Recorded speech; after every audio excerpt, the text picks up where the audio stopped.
মানুষের উপকার করতে নেই।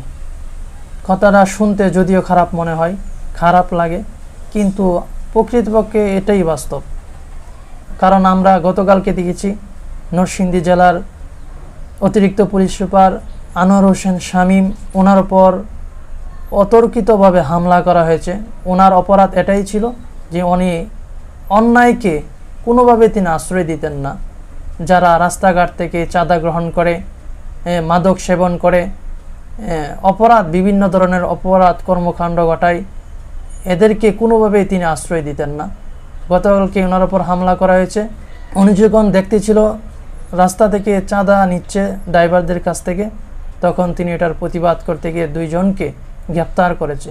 তো গ্রেফতার করার কারণে ওনার ওপর হামলা করা হয়েছে। হামলা করে যে অপরাধী যারা ছিল 2 জন, যাদেরকে গ্রেফতার করা হয়েছে, 2 জন আসামিকে ছুটিয়ে নেওয়া হয়েছে এবং ওনার ওপর গুরুতর হামলা করা হয়েছে, ওনাকে আহত করা হয়েছে। তারপরে ওনাকে নরসিংদী সদর হাসপাতালে নেওয়া হয়েছে, কিন্তু সেখানে তার স্বাস্থ্যের অবনতি ঘটার কারণে এখান থেকে আবার তাকে ঢাকা রেফার করা হয়েছে। তো উনি মানুষের জন্য তিনি কাজ করে গেছেন, মানুষের জন্য উনি কাজ করে গেছেন।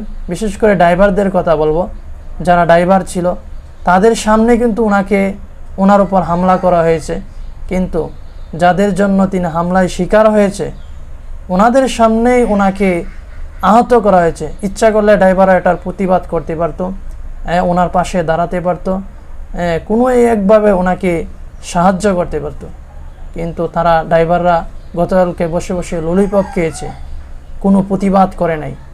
কার জন্য উপকার করবেন আপনি? যার জন্য উপকার করবেন সেই যদি আপনার পাশে না এসে দাঁড়ায়, তাহলে উপকার করে লাভ কি? যে উপকার করলে নিজের নিরাপত্তা নেই। এই জন্য আসলে বাংলাদেশে কি বলবো, বাংলাদেশে ভালো মানুষের কোনো দাম নেই।